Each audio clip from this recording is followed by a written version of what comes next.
Sai Maloo pito ko i video ko ni tao share ko nang ai Sine Rule. Sine Rule ang gi hono kumi ha side pe ko ha engkare ok puria ka ko ha konga o non right angle triangle. Pato ngai ko tapator ko ni ke right angle.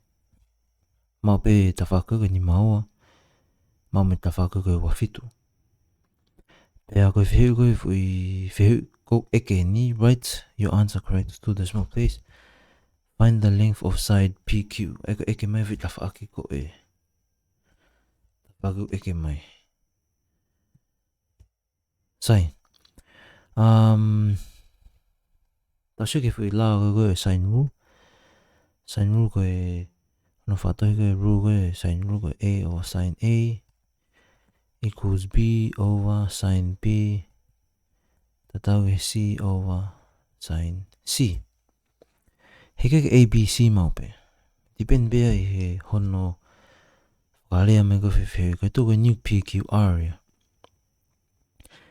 Ego to tau formula to ke ABC, it will be P over sine capital P, Q over sine Q, R over sine capital R.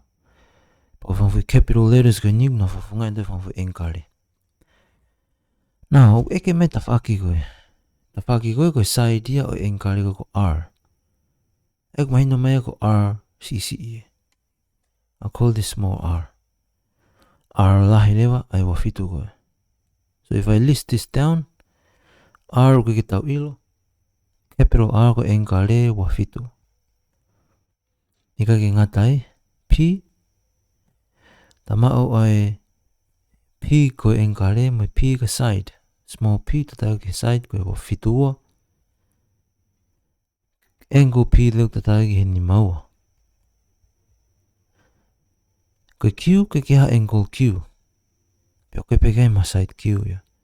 May no mayo ko kiha mauingay kita ilo Q. Pero ko kiha mauya kita ngai ka Q. Sa puli rewe ki ko nga ko formula. Peta focus pe ye ko nga wa ko ni. P over sine P equals R over sine R. Sa dito may formula ko kinya fa nga ni. P pe mo R tama atay mini. P over sine capital P equals R over sine capital R. Substitute lewa ufika tama o ko P ko fitua over ni mau. Fitua side over sine ni mau. Tatau ki he R. R ko side tau kumi. Ke upe ko R. Kako engkare ko na R. Nasma iya ko wafitu. Wafitu. Sai. Hokat ko tau ngawe meheni. Cross multiply ko tau fingan ki kume R ko. Cross multiply lewa R sine wafitu ki hel dinga me fitua.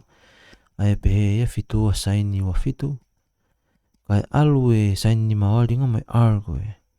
Sine ni mawa. Mandu ko tau fingan ki kume R. Kapalo ko tau fingan ki kume R. Female ay R ko subject. Tu ko niu tu liu nga R ke sine ni mawa. E malawa peke to mai sine ni mawa tu liu nga. Me ke tafako vai. Eko fitu wa sine ni wa fitu ko ni. Kapai vai ke sine ni mawa. E ma olewa. E tau mo oni ke R. So therefore R will be equal to. Kapai lo meni calculator we have. Fitu wa sine ni wa fitu. Ay sine ni mawa. Mai mon ko ni ko fataha. Puni fawal. Tau finga ben ke mu instruction ta make it 2 decimal place. Fataha puni fawalu.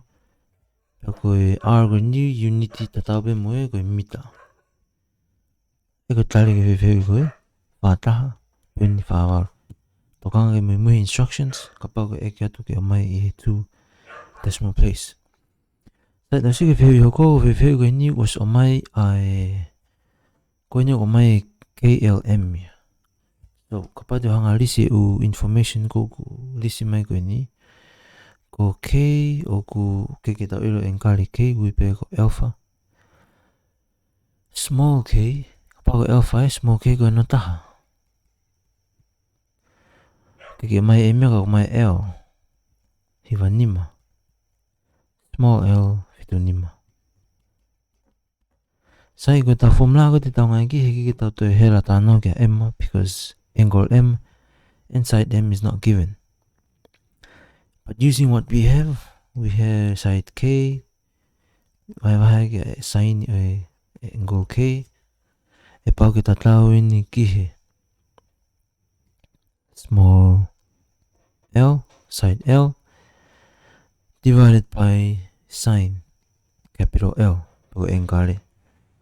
Sai ko formula te tau ngai ki ko te piki ta hanga substitute k over sine capital K tau ki he L over sine angle L. K ko nina semai ka na taha. Capital K ko nina semai ko alpha. Ko yuk unknown. Small L na semai ko fitu nima. Wahak ai sine capital L ko hiva nima. Sai. Ko tu ko ni kapati kumia wea ta whaki to matau fitu nima. Over ki sine hiva nima. E mao heni ai fitu nima poini ua hiva. Tau ki ono taha over sine alpha. Mantuko tau whengan ki ta hanga kumi a engkale ko alpha. Taimi kuk tu tina minei tae whiwhika. Whema ki kumi e whetongi e moe. Hao e vai ka alo tu tō taha e. E peheni le vai a ono taha over ka fitu nima. Poini ua hiva ta tau ki sine alpha. Ono taha vai a ki ni.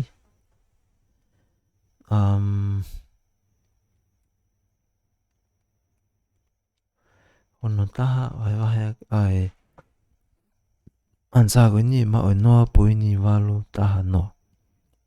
Tau ki sine alpha.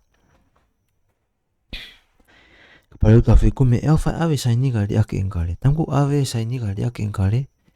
E alo ki ta whake taha. O sine inverse. Kai maa engkare. Ai engkare ko alpha. Sine inverse o e mo oni ko ni. Nima wha poini taha oa. Nima wha poini taha oa. Nima wha poini taha oa ko ni ko i engkare ko alpha. So the unity ki ni ko degrees. And this is our alpha.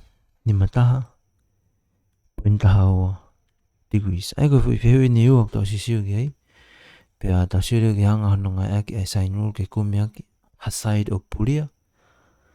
Pea mono kumiak ha engkare ok pulia. Ngai ki pe ai sine rule.